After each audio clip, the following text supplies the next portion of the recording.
أعوذ بالله من الشيطان الرجيم بسم الله الرحمن الرحيم الحمد لله رب العالمين وأفضل الصلاة وأتم التسليم على نبينا الأمين محمد وعلى آله وصحبه أجمعين ومن تبعهم بإحسان إلى يوم الدين أما بعد falënderimet dhe lavdërimet janë për Allahun xhalla xhelaluhu, krijuesin dhe udhëzuesin ton.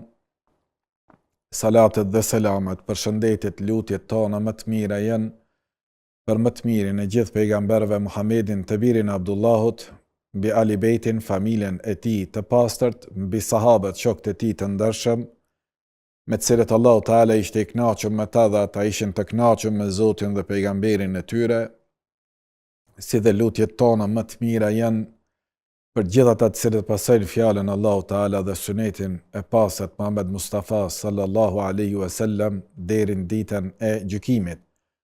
Nderuar vëllezër dhe motra, sot jemi në takimin ton të radhës në ciklin e emisioneve ku jemi duke fol në lidhje me gabimet e namazlive, ku edhe kem për qëllim që të përmirësohemi në këtë ibadet adhurim madhor dhe që t'ja dorëzojmë krijuesit ton atë çfarë ka kërkuar nga ne, ajo është namazi në formën më të mirë dhe në përputhje me urdhat e tija dhe mësimet e Muhamedit alayhi salatu wassalam. Lutim Allahun Teala inshallah që të na bëjë për atyne të cilët e flasin të vërtetën dhe të na bëjë për atyne të cilët kur e dëgjojmë të vërtetën ta pasojmë atë dhe ta zbatojmë në jetën tonë praktike. Herën e kaluar folëm në lidhje me obligimet e imamit që e ka për obligim me i drejtu safat para se me marrë tekbirin fillestar, në mënyrë që xhamati të jenë të rreshtuar, sikur që ka thënë pejgamberi alayhis salatu wassalam, rreshtoheni sikur që rreshtohen me laçet e engjëjt të cilët qëndrojnë para Allahut Teala. Andaj imami pëlqehet, sikur që kanë thënë dietarët, është nga suneti që para se me marr tekbirin fillestar për të futur në namaz, kthehet ka xhamati dhe i shiqën këmbët e tyne, gjoksat e tyne, supet e tyne, a janë të bashkuar safat, a ka zbrastir mes safave të tyre, në mënyrë që ta zbatojmë atë që na i ka porosit pejgamberi alayhi salatu wassalam dhe që me afrimin e safave t'i afrojmë edhe zemrat tona e të mos jenë ato të përçame, sikur që na ka thënë pejgamberi alayhi salatu wassalam, se po lëm zbrastir mesin e safave tona, kjo do të bëje edhe ndasit apo edhe ndarjen e zemrave të besimtarëve gjatë namazit tyne dhe në jetën e tyne të përditshme. Mirë po, kemi edhe disa gjëra tjera që kanë të bëjnë me namazin kur dojmë me fal namazin me xhamat. Nëse dojmë me fal namazin me xhamat, kur jemi 3 veta e më tepër, atëherës imami del para, ndërsa ata të cilët janë 2 apo më tepër se 2 mbesin mbrapa imamit. Dhe preferohet që safat të renditen në anën e djathtë të imamit, sikur që do të flas inshallah pak më vonë. Që do të thotë se safat, gjatë renditjes së safave, të mundohemi të qëndrojmë në anën e djathtë të imamit, se sevapi, shpërblimi është më i madh nëse qëndrojmë në atë pjesë. Mirë po, nëse falemi veti dyti, është njëri që do t'i prije namaz vllaut të vet, atëherës si do të falen nëse janë vetëm 2 veta? Njëri imam, ky që formon safin, që është xhamatli, ky ku do të vendoset? Anën e djathtë të imamit, anën e majt, apo nga prapa, apo do të jetë në vijë bashkë me imamin? Për këtë kemi shëmbëltyr të pejgamberit alayhi salatu wassalam, ku thot pejgamberi alayhi salatu wassalam e ka marr Ibn Abbasin dhe ka vendos në anën e tij të djathtë. Bile Imam Bukhariu ka caktu një temë apo një kapitull të veçantë në lidhje me këtë çështje, thot kapitulli kur falen dy persona, ai që vjen më pas duhet të qëndrojë imamin nga e djata në të njëjtin drejtim me të. Ka ndarë një kapitull të tërë dhe i ka përfshi disa hadithe të pejgamberit alayhi salatu wassalam në të cilën tregohet që personi i cili falet me imam duhet të qëndrojë në anën e djathtë të imamit, mirë po në të njëjtin vijë me imamin. Do thotë që të dyve duhet këmbët të jenë të njëjta. Asnjërit mos jetë më parë se tjetri. Njëjtë sikur që formojnë një saf kur duhet t'i bashkangjisin themrat e tyre, e njëjta gjë ndodh edhe me do të thotë edhe me dy persona të cilët falen, në të cilën njëri është imam e tjetri është xhamati. Kështu janë fal pejgamberi alayhi salatu wassalam dhe kështu është fal edhe sahabët janë fal në këtë formë. Për shembull Resulullah sallallahu alaihi wasallam e ka marrë djalin e migjes tij Abdullah ibn Abbasin, i cili ka qenë atëherë më i ri, më i vogël në moshë, dhe e ka marrë dhe ka vendos anën e djathtë, mirë pa i zbrapsej pak, duke menduar se imami duhet të jetë më parë. I tha pejgamberi sa si qëndron puna, kur unë të vendos në një drejtim me mu namaz, e ti po zbrapsesh. Hadithin e transmeton Imam Ahmedi në Musnedin e tij, dhe është hadithi sahih. Do thotë pejgamberi alayhi salatu wassalam e vendoste në anën e djathtë, ka përmendur edhe Imam Buhariu dhe Imam Muslimi në sahihet e tyne. Po ashtu edhe Abdullah ibn Gjabir njëjtën gjë ka bërë që e ka vendos që të dytë i ka marrë dhe i ka vendos në anën e djathtë. Do thotë edhe Ibn Abbasin dhe të tjerët Resulullah sallallahu alaihi wasallam i vendoste në anën e djathtë. Prandaj është një praktik e gabuar tek ne, qoftë kur dojnë me falë namaz në xhami dhe janë vetëm dy veta, apo kur janë në shtëpi dhe dojnë të formojnë xhamat dhe janë vetëm dy veta, e vrejmë një praktik të gabuar, ajo është që vendoset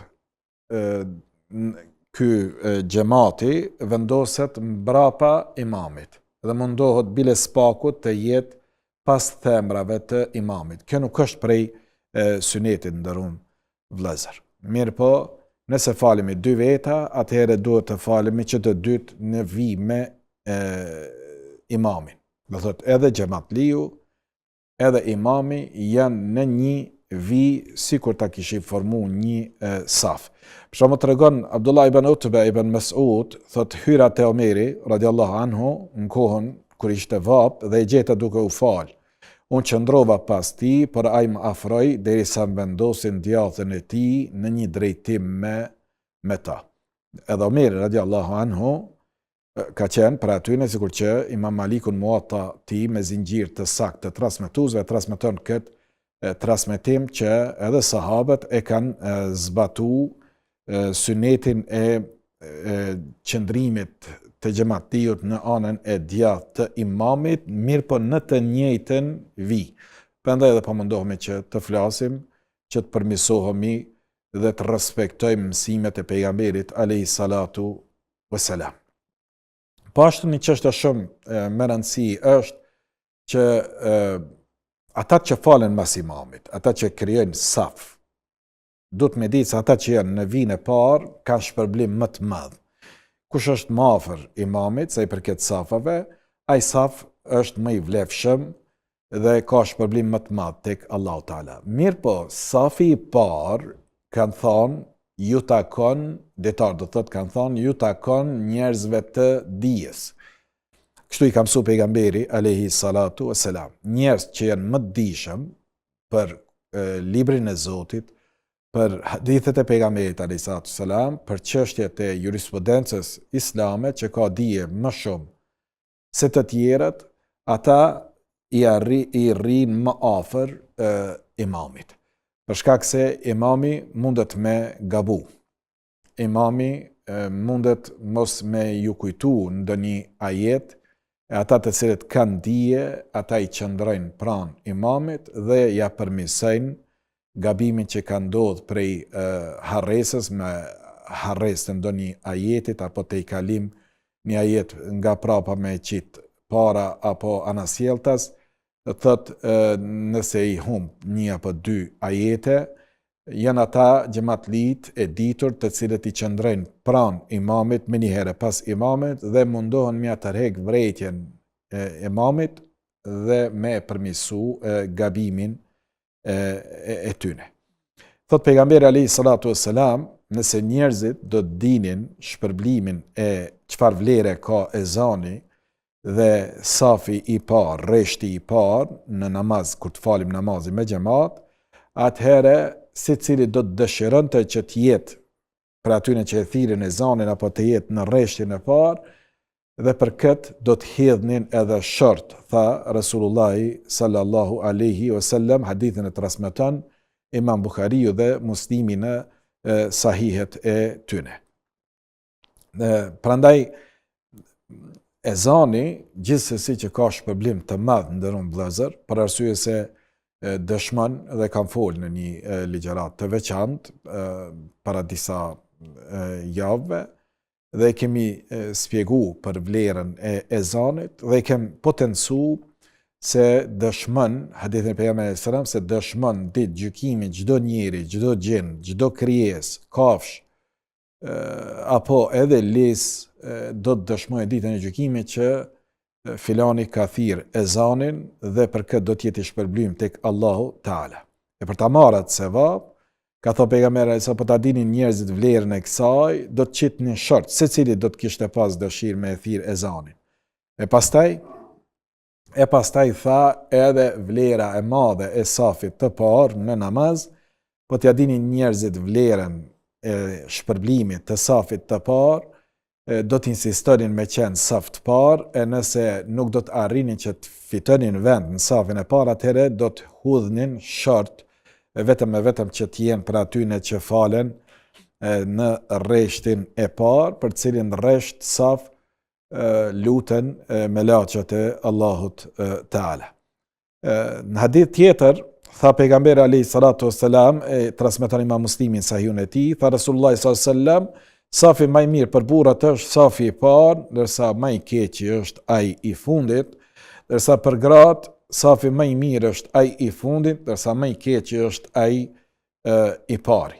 Numan ibn Bashir thot, një sahabi i pejgamberit alayhis salam, thotë kom dëgju pejgamberin alayhis salam të thonë, Allahu dhe melaqet e tij lëshojnë begatim mbi ata që falen rreshtin e parë, dhe thot në safat e parë, edhe po ashtu në anën e djathtë të safit të parë. Do thot safi i parë është më i vlefshëm, në safin e parë ana e djathtë nga ana e imamit, ana e djathtë e safit, jemi kështu për shembull, kiblja është përpara, imami qëndron në mes, edhe është formuar safi, që ky safi i parë është më i shpërblym dhe më i bekuar te Allahu Teala, dhe sevapet i kimat mëdha. Po në safin e parë, nëse qëndron anën e djathtë të imamit, shpërblimi inshallah do të jetë më i madh. Hadithin e transmeton Imam Ahmedi në Musnedin e tij. Prandaj kur jam te safi i parë, është më i mirë për burrat, ndërsa safi i fundit është më i keqi, është fjala jo më i keqi, po ka më pak shpërblim. Se mos të keq kuptohemi në lidhje me këtë çështje, gjuna nuk ka, secili i cili vije në namaz për të falë namazin me xhamat do të jetë i shpërblim tek Allahu Teala. Dhe për këtë minimumi do të shpërblehet 27 fishin se sa të ishte falë në vetmi. Mirë po, nëse falet do të thëtë në safin e parë, edhe këtë e ka sevapin më të madh se sa vetëm të mjaftohej që të futej në xhami dhe të zente vend në një prej safave të xhamatit.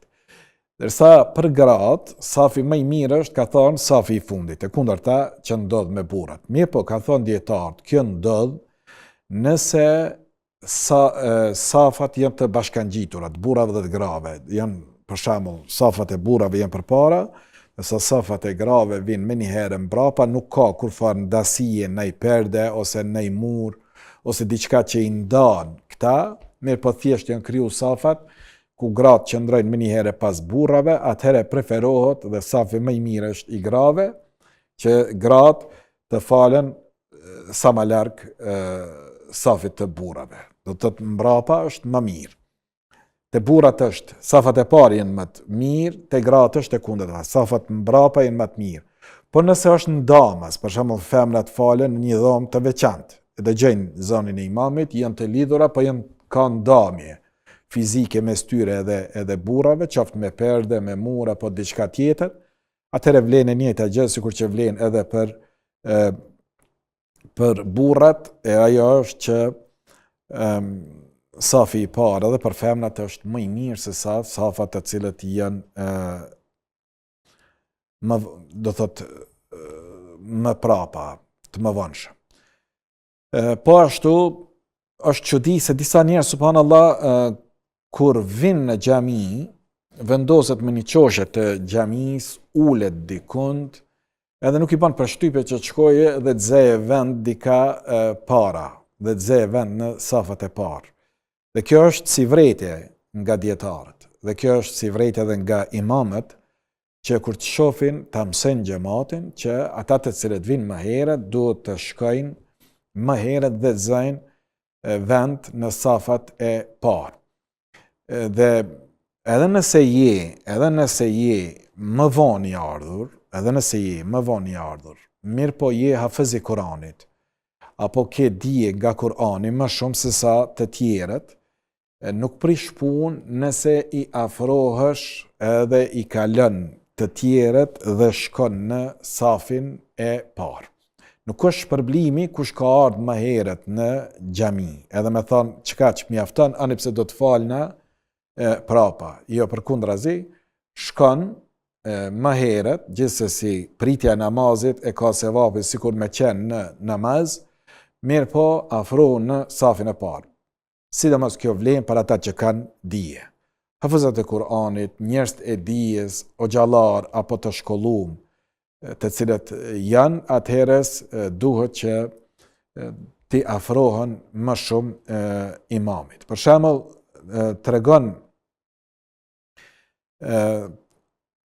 tregon një sahabi, thot prej tabiinëve të vërtet, tregon thot Qais ibn Ubad, thot isha në xhamin qytet Medinës dhe po qëndroja në kam duke u falë në rreshtin e parë, safin e parë.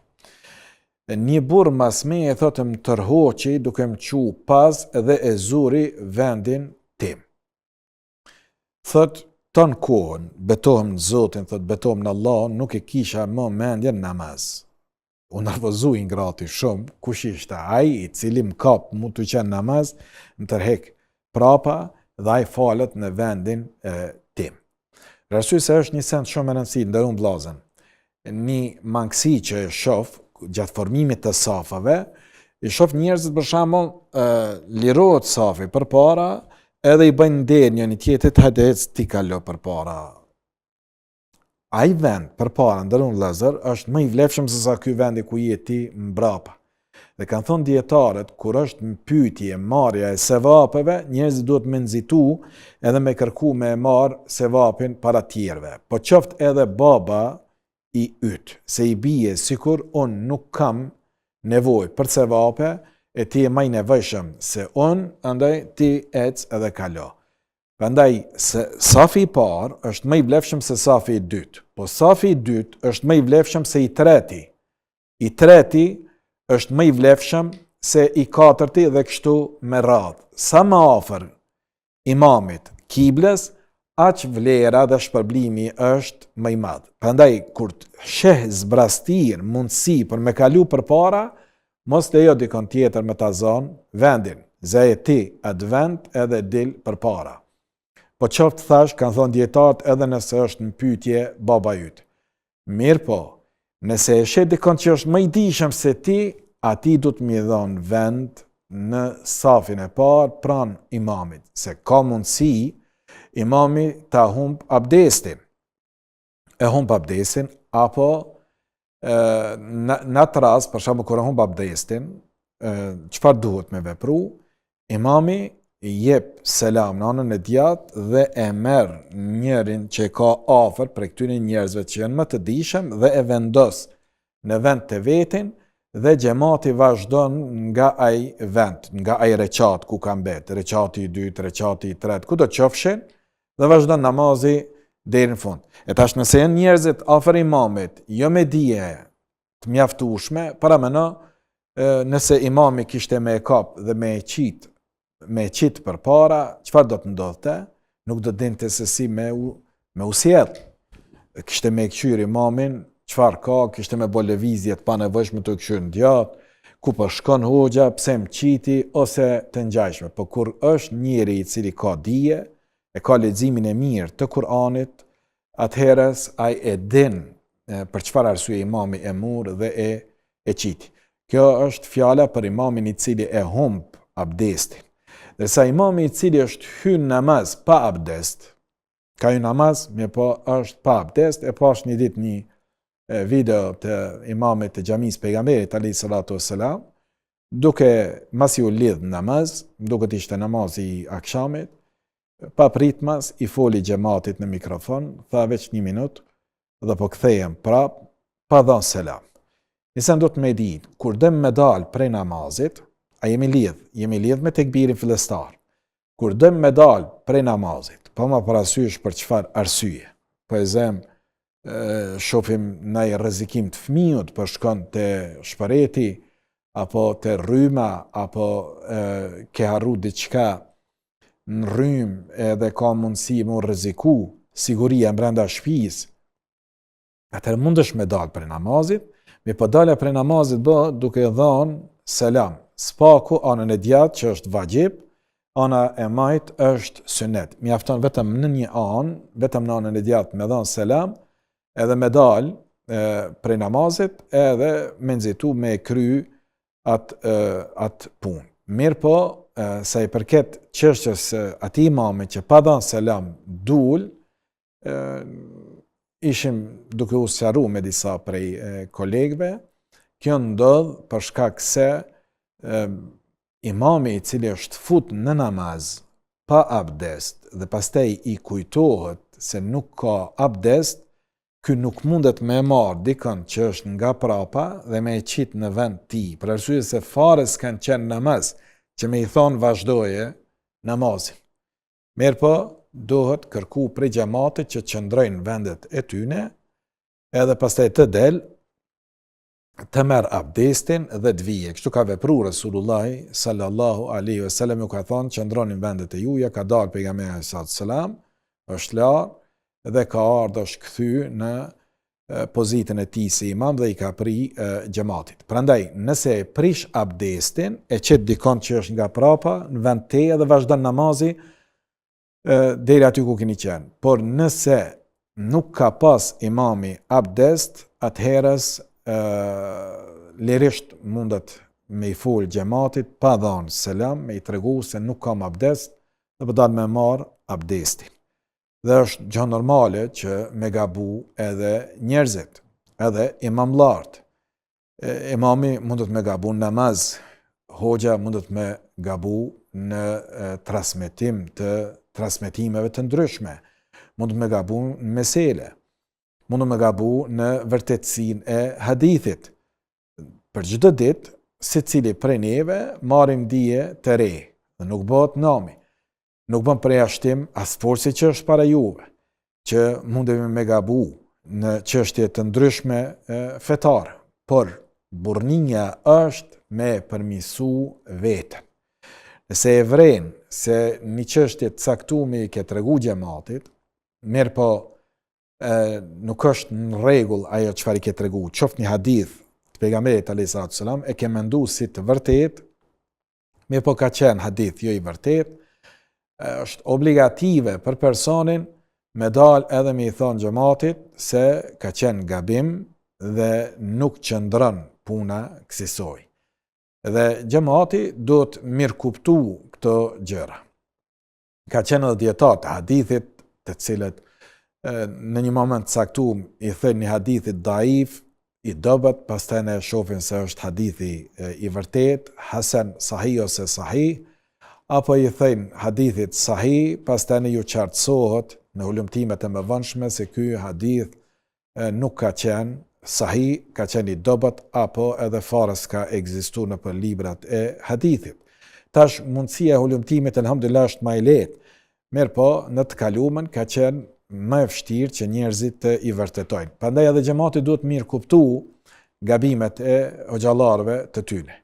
E jo për shembull kur sheh dikush që nuk ka terbije, nuk ka edukat të mirë të muslimanit të mirë, kur për shembull nëse ka vrejt që ka bë gabim imami, ose ka bë harres, ose nuk e ka ditë mirë shkallën e hadithit, në vend se ta këshilloje dhe të shiqoje situata si është, shkon edhe ja lun kryt, kush je ti, kjo nuk është terbije.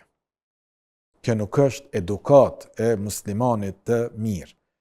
Andaj duhet mirë kuptu që ka mundësi që edhe imamit të harroje, edhe imamit të gaboje, edhe imamit të ndodhin gjëra të cilat mund të ndodhe edhe xhamatliut, po edhe njëri që ka dije mund të ndodh që mos t'ja qëlloje në meselet të caktume.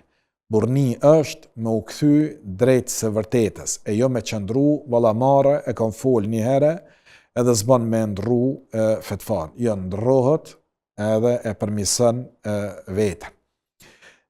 Prandaj ky Ubej ibn Ka'bi, kur e përfundoi namazin, i tha: o djalosh, lusë Allahut mos gjesh as një herë të këqija.